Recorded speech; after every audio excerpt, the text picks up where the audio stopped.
My name is Avery, and my journey into teaching began after enduring the rigorous training at an engineer teacher's college. Once I graduated, I was thrilled to secure a position at one of the top schools in the area. My aspirations were simple yet fulfilling.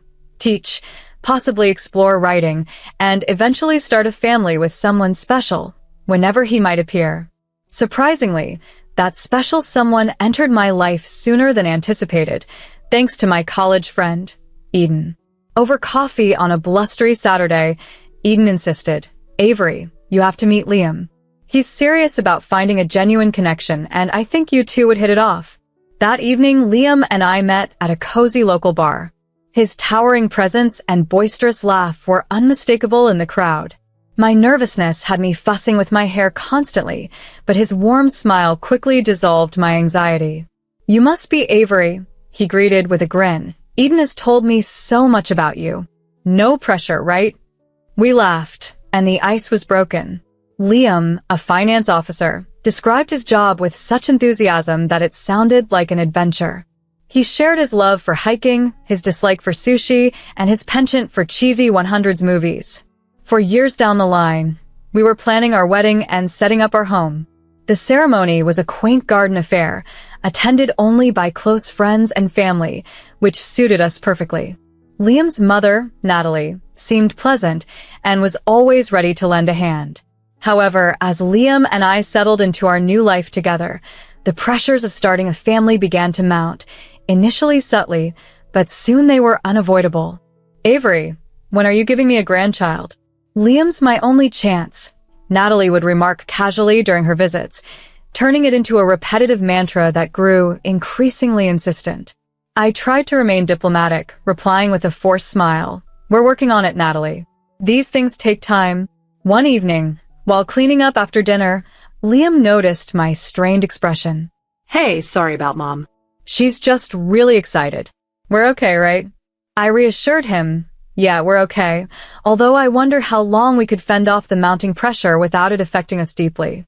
Living with the relentless nudging to start a family felt like navigating a minefield of escalating expectations. Natalie's persistence wore thin, much like sandpaper on my frayed nerves. On a sunny Saturday, as Liam and I enjoyed a rare relaxed breakfast, Natalie's car pulled up. Before she stepped inside, I braced for another bout of her grandchild campaign. "Morning, you two," she breezed into the kitchen, full of anticipation, immediately broaching the topic of grandchildren after mentioning a christening she'd attended. Liam coughed on his coffee, and I offered a polite smile, attempting to steer the conversation elsewhere. Natalie pressed on, "Avery, you're not getting any younger. It's all about timing. Maybe you should see a doctor or try those fertility treatments I read about." Feeling cornered, I finally responded with more force than intended. "Natalie, we are perfectly capable of managing our own affairs. We will consult a doctor if and when we see fit, not because we're on a schedule." Liam's hand found mine under the table, a silent gesture of support. "Mom, really?" he interjected, signaling for calm. Navigating these family dynamics proved challenging, but it was a chapter in our lives that tested our resilience and unity as a couple. Our lives are our own to shape, and on that quiet morning, the atmosphere was a delicate balance of respect and tension. Natalie sighed dramatically, her frustration palpable, as she expressed her desire to spend quality time with her grandchildren while she was still fully able to enjoy them. "Is it too much to ask to see my grandkids while I still can?" she questioned, her tone laced with urgency. "We have more in our lives than just starting a family, Natalie. We have careers, plans of our own." I began cautiously, feeling Liam's gentle squeeze on my hand as a silent plea to approach the conversation with care. "I know, but remember, family is everything," Natalie countered sharply, clutching her purse as she prepared to leave. Her parting words, "Just think about what I said, okay?" left a lingering tension that felt almost tangible. After her departure, Liam and I remained silent, each lost in thought. It was becoming clear that Natalie's visits were turning into a recurring battlefield, with us perpetually on the defensive. Later that day, feeling the need to clear our heads, we took a leisurely walk in the park. "She's my mom and I love her, but I can't stand how she pushes us, like ticking off some checklist for life," Liam vented, frustration evident in his voice. "I understand she's excited, but it feels like she's more concerned about being a grandmother than our own happiness and health," I replied, the frustration simmering within me. "It's as if we aren't real to her unless we have a child. We need to set some boundaries, Avery. Next time she brings it up, we need to be clear, firm but clear," Liam resolved as we headed home, the gravity of our situation settling heavily. Setting boundaries with Natalie would be challenging, but it was essential, not just for our peace, but for our future. After enduring numerous tense moments and difficult conversations, our greatest hope was realized. I was pregnant. The joy Liam and I felt was indescribable, a surreal haze of happiness enveloping us. However, Natalie's enthusiasm returned, more overwhelming than ever. During a weekend spent preparing the nursery, she arrived unannounced, proudly wearing a bright pink t-shirt emblazoned with "Future Grandmother." "Look at this, isn't it cute?" she beamed, showing off the shirt. "Got it custom-made." "Natalie, could you maybe not announce it to everyone yet? We're still early in the process, and we're trying to be cautious," I said, hoping to gently temper her excitement.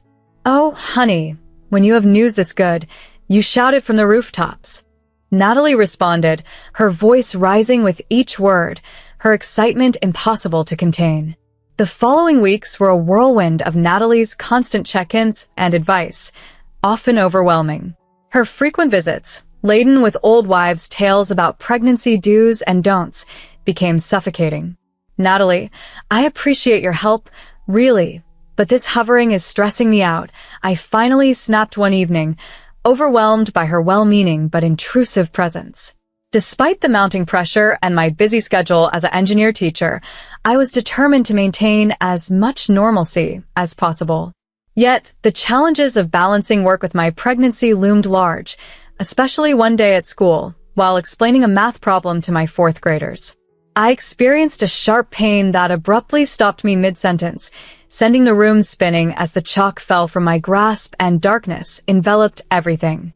When I regained consciousness, I found myself in a hospital bed, overwhelmed by the clinical scent of antiseptic even before I opened my eyes. Liam was there beside me, his face drawn and pale, clutching my hand as if it were his only anchor. His voice, fragile and breaking, delivered grave news.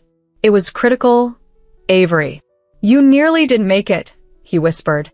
"We lost the baby." The words struck me like a physical assault, leaving me breathless and in tears. I was alive, but the cost was immense. The doctor entered, his expression somber, adjusting his glasses before speaking.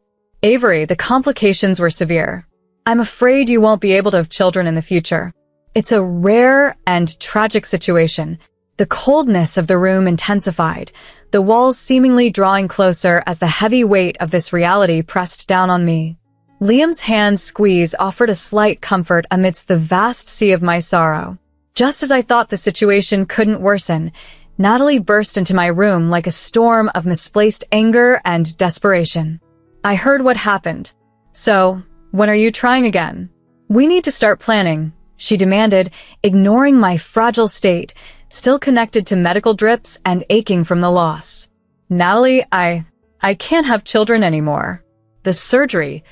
My voice faltered, the harsh truth hitting me anew. "What do you mean you can't? That's nonsense."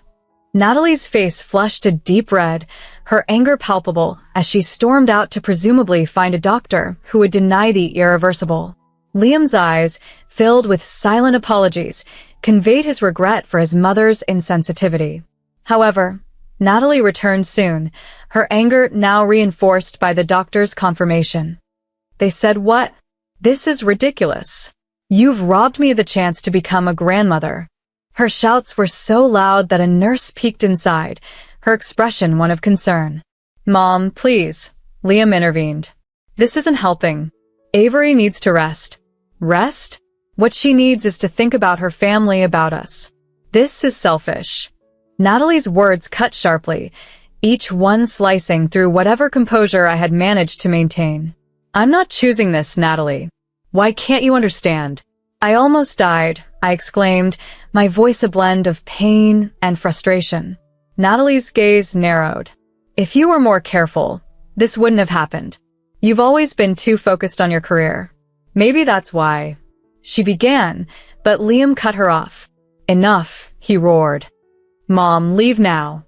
We'll talk when you're ready to be reasonable. But she wasn't finished. Turning to me, her words venomous, she hissed, You're not worthy of my son. You can't give him what he needs. You're not a real woman. Her cruel words seared into my memory as a tear rolled down my cheek, its saltiness mingling with the bitterness of her judgment.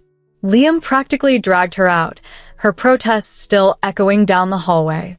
Recovery would be slow, both physically and emotionally, in the shadow of such a profound loss and harsh words.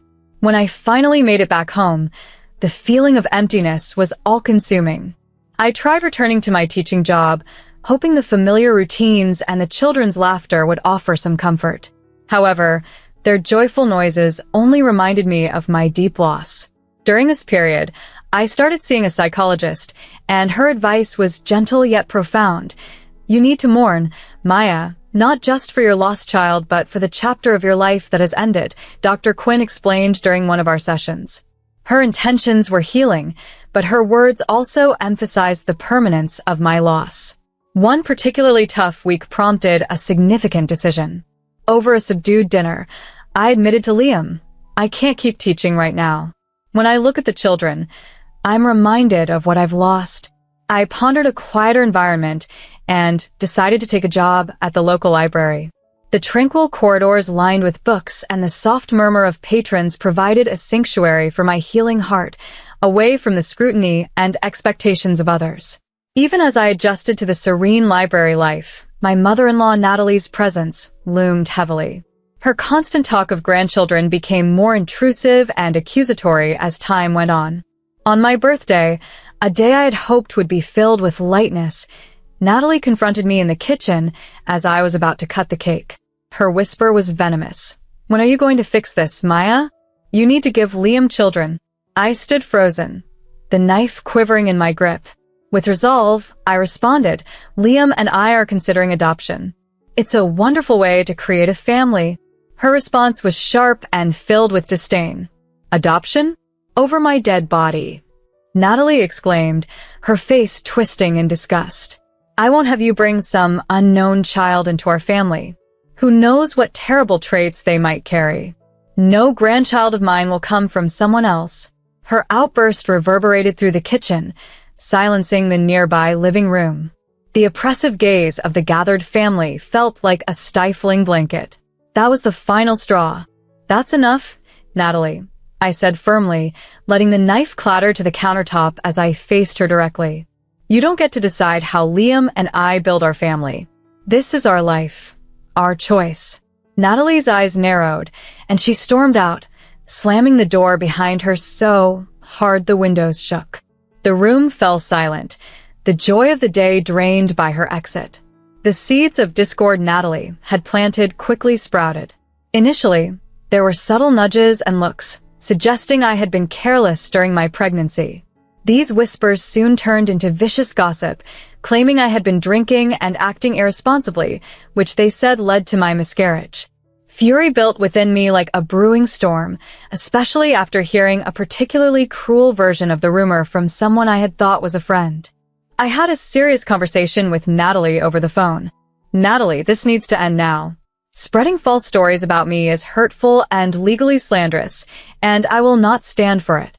If I hear even one more rumor, I'm going straight to the police to press charges. My tone was firm and decisive. There was a brief silence on the other end, a tense pause that seemed like the calm before a storm. Eventually, she responded, her voice lacking its usual intensity. You wouldn't dare. Try me, Natalie. I'm not playing nice anymore. Following our call, the rumors ceased as abruptly as they had begun, but the damage lingered. Family gatherings were now punctuated with an awkward formality, the once warm smiles unable to melt the frosty atmosphere. Life superficially seemed to return to normal, but everything had subtly shifted due to someone's twisted idea of a joke. One morning, I found an electronic postcard in my inbox showing a happy family scene that felt like a jab to my heart. The message below in harsh, mocking letters read, "You will never be a mother." I was shaken to the core. As if that wasn't cruel enough, physical manifestations of this malice soon began to appear. One afternoon, I discovered a box on our porch containing dolls smeared grotesquely with ketchup and a note twisting the knife further. "This is your fault. You are to blame for losing your child." Each new message, each package, was a strike against my already fragile emotional state. I often found myself in tears, overwhelmed by the cruelty. "Look at this, Liam," I said one evening, handing him another disturbing package, my hands trembling and my voice a whisper. "It's too much. I can't handle it anymore." Liam acted quickly, suggesting we consult our neighbor, Mr. Samuel, who had security cameras that might have captured something. The next day, Mr. Samuel kindly helped us review the footage. There it was, unmistakable and clear. Natalie was the one leaving these horrific packages at our door. The relief of knowing mixed with a renewed sense of betrayal. "I can't believe Mom would go this far," Liam said, his face etched with disgust. Armed with the evidence, we confronted Natalie at her house. The video was paused on the screen, showing her caught in the act. "Look at this, Mom. How could you?" Liam's voice was cold, his usual warmth gone as he pushed the laptop towards her. The betrayal resonated in his tone. Natalie glanced at the screen, her expression stone cold, then shrugged without remorse. "She's spoiled goods, Liam. An inferior woman who can't carry on the family line. I did what I thought was necessary for you, for the family." Liam stepped in front of me, his stance protective. "If you can't accept Avery, then you can't be part of our lives. This is your last chance, Mom. Apologize or we're done." Natalie's face set hard, her eyes unyielding. "I'm only doing this for you, Liam. She's taking you away from what you deserve." The ride home was silent, each of us lost in our thoughts. The weight of Natalie's betrayal was a heavy burden I bore, while Liam wrestled with the strain of his deteriorating relationship with his mother. Liam had become uncharacteristically withdrawn, his usual jovial spirit dimmed by the tension that lingered in the silence between him and his mother. It was evident he still longed for her presence, despite the rift. So, when Natalie extended a Christmas invitation, I accepted it for Liam's sake, harboring a sliver of hope for some form of reconciliation. We arrived at a house alive with the hustle of family and friends, the air rich with the mingling aromas of pine and mulled wine. Natalie welcomed us with a strained smile, her eyes flicking around nervously. I clung to Liam's arm as we navigated through the crowd of guests. The evening initially unfolded with ease, filled with laughter and conversation. However, the atmosphere shifted dramatically when Liam's ex-fiancée, Sadie, made an unexpected appearance. Natalie introduced her with an unsettling announcement. "As you all know, Avery is unable to have children, so I think it's time Liam reconsidered his options. Sadie is willing to step in and give me the grandchildren I've been longing for." Her voice cut through the room, both clear and sharp. A heavy silence engulfed us. I was frozen, heart hammering in my chest. Liam, voice low and filled with anger, responded, "Mom, what are you doing? I didn't agree to any of this." Unable to contain my distress any longer, I spoke up. "How could you?" My gaze swept over the crowd, each face reflecting back their shock. I revealed the extent of Natalie's harassment, hateful messages, disturbing packages, by showing a video captured by Mr. Samuel, security camera. The footage laid bare Natalie's reprehensible actions, eliciting gasps of disbelief and murmurs of disgust from the room. Sadie, taken aback, quickly clarified her position. "I had no idea about any of this. Natalie simply invited me to catch up. I'm actually engaged to someone else, and not looking to disrupt that." She turned to me, her expression one of genuine regret. "Avery, I'm so sorry. I was never part of this scheme. I never wanted children, which is why Liam and I parted ways."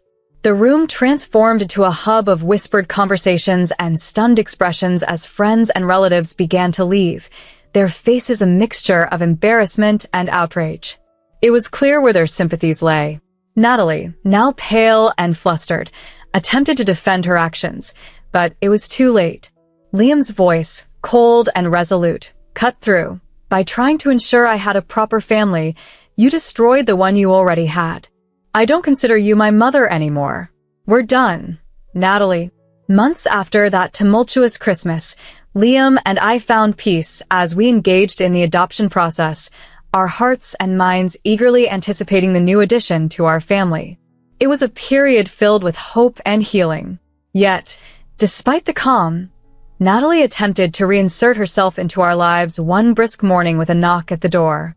Opening it, I found Natalie standing there, a last-ditch effort to bridge the gap she had created. In her eyes, tinged with regret, Avery confessed her mistakes to me, her voice quivering. I've been reflecting deeply, and I realize the errors I've made, she said, her vulnerability apparent. She stood at the threshold, the door slightly open, a symbol that she was not to enter.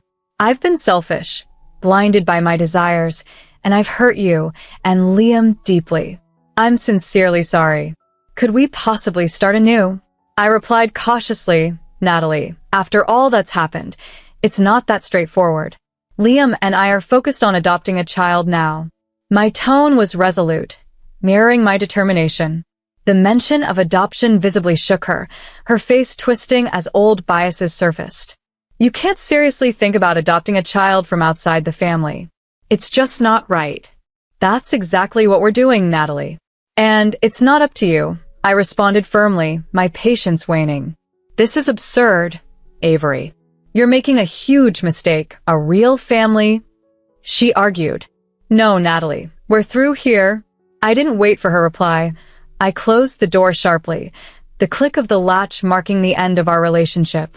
Inside, Liam waited, having overheard the conversation. Everything okay? He asked, descending the stairs. It is now, I replied, finding solace in his embrace. I told her about the adoption, and she took it poorly. It's truly over now. Liam nodded, his face set with resolve. Together, let's make it official. We blocked Natalie's number and informed our friends and family of our decision to cut ties with her for the sake of our future family's peace. As we moved forward with the adoption, every step was filled with excitement and anticipation. We completed forms, went to interviews, and prepared a nursery brimming with love and the promise of new beginnings. As the waiting period drew to a close, I returned to teaching, the joy of interacting with the children reigniting a spark within me that had dimmed during those challenging times. Standing before my class, I realized my growth and resilience. The children's laughter resonated through the halls, a sweet sound filling the void left by lost dreams. It reminded me that while some doors close, others open, revealing a future filled with hope and the laughter of a child who would soon call us Mom and Dad.